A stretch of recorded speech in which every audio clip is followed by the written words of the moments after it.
गांव देवबंद के कैंची चौक पर मिले करीब 1.5 किलो विस्फोटक को लेकर कल लगभग 3 घंटे पूरे इलाके में दहशत का माहौल बना रहा। यदि ये विस्फोट हो जाता तो बड़े इलाके में तबाही मच जाती।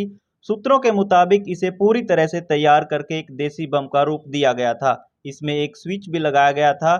जिस जगह पर यह रखा गया था वहां से 3 राज्य राजमार्ग निकलते हैं। इनमें पानीपत व जींद की ओर से आने वाले राज्य राजमार्ग इस पॉइंट पर आकर एक हो जाते हैं और आगे कैथल से होता हुआ रास्ता अंबाला तक जाता है।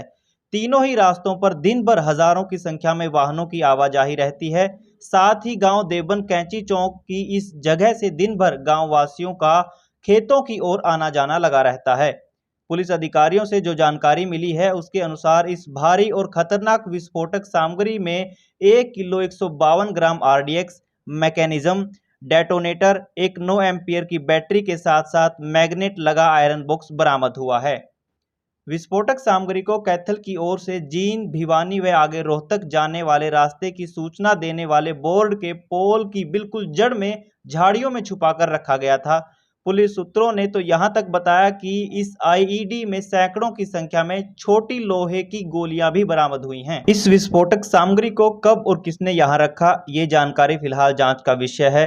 तमाम पुलिस अधिकारी भी इससे ज्यादा जानकारी नहीं दे पा रहे।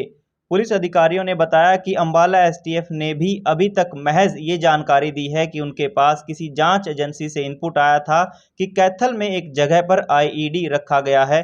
ये सूचना सटीक पाई गई। एसपी मकसूद अहमद ने सामग्री के कब और किसके द्वारा रखे जाने के सवाल पर कहा कि अभी अंबाला एसटीएफ ने इनपुट के आधार पर इसे बरामद किया है। अभी ये जांच का विषय है कि इस विस्फोटक सामग्री को कब और किसने यहां रखा था। किसी आतंकी संगठन या किसी अन्य बदमाश द्वारा रखे जाने के सवाल पर एसपी ने कहा कि अभी इस बारे में ज्यादा जानकारी नहीं है। हालांकि उनका कहना था कि 1.5 किलो से अधिक इस विस्फोटक सामग्री में 1.152 ग्राम आरडीएक्स के साथ साथ अन्य खतरनाक सामग्री मिलाकर रखी गई थी, जो लगभग 1 किलोमीटर के एरिया में असर करती। सितंबर महीने की शुरुआत में कैथल में भाजपा के राष्ट्रीय अध्यक्ष जेपी नड्डा की रैली थी। इस तरह ये भी कयास लगाए जा रहे हैं कि कहीं किसी बड़ी आतंकी घटना की साजिश तो नहीं थी। फिलहाल पुलिस अधिकारी इन सवालों का जवाब देने की बजाय जांच किए जाने की बात कह रहे हैं, लेकिन कहीं ना कहीं कयास लगाए जा रहे हैं कि किसी बड़ी आतंकी घटना को अंजाम देने के लिए ये विस्फोटक सामग्री कैथल में पहुंचाई गई थी। इसके अलावा कैथल में पुलिस थाने से करीब 4 किलोमीटर की दूरी पर राज्य राजमार्ग पर इतनी बड़ी मात्रा में विस्फोटक सामग्री बरामद होना पुलिस के साथ साथ जिले के खुफिया तंत्र की भी बड़ी विफलता मानी जा रही है। हो सकता है कि ये सामग्री कई हफ्तों या महीनों से यहाँ पड़ी हो या फिर इसे हाल ही में रखा गया हो।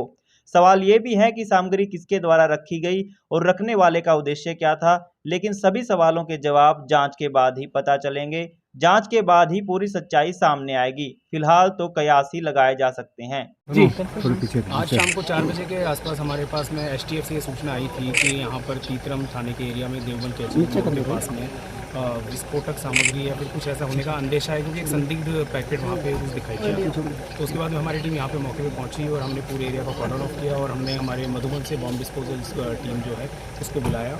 बॉम्ब डिस्पोजल टीम ने मौके पर आने के बाद में पूरा उसका निरीक्षण किया और निरीक्षण करने के बाद में उसको डिफ्यूज़ किया और उसके बाद में ये पाया गया कि मौके पे इसमें करीबन 1.5 किलो के आसपास हाई एक्सप्लोजिव सामग्री थी और उसके साथ में एक इलेक्ट्रिक डेटोनेटर, एक मैकेनिज्म, 9 वोल्ट की बैटरी, एक आयरन बॉक्स जिसमें कि मैग्नेट नीचे लगे हुए थे, ये इसके अंदर पाया। तो सूचना सर कैसे मिल पाई थी और बताए भी जा रहे हैं तो काफी दिनों से पड़ा होता है, 1.5 साल से ऐसा कुछ।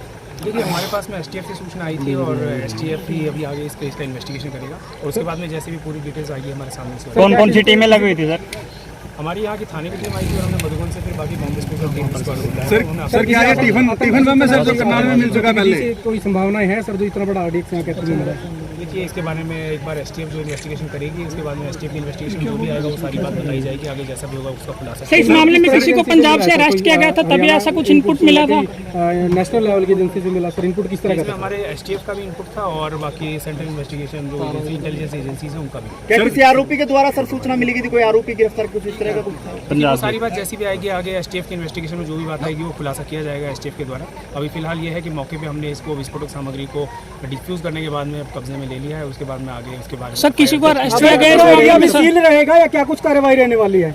एक बार जब हम यहाँ से विस्फोटक सामग्री को पूरी तरह से सेफली मूव कर देंगे उसके बाद में एरिया को बिल्कुल सर करनाल सर किसी को अरेस्ट किया गया सर इस मामले में सर? मौके पे और भी तलाशी की जा रही है कि कोई किसी किस्म का कोई छोटा मोटा कोई पार्ट या कुछ इस तरह का कोई नहीं। एक बार पूरी हमारी तलाशी पूरी हो जाएगी और हम इसे पूरे एरिया को जब वो है बॉम्ब डिस्पोजल टीम जो है वो उसको सेफ डिक्लेयर कर देगी तो उसके बाद में इसको करनाल में मिल चुका है सर किसी को अरेस्ट किया गया अभी तक इस मामले में सर? इसका इन्वेस्टिगेशन एसटीएफ द्वारा किया जाएगा। तो सर खुफिया तंत्र को क्यों नहीं पता चल पाया सर? आपका विभाग है जो क्यों नहीं सर पता लगा पाया, तो कब से ये पड़ा था?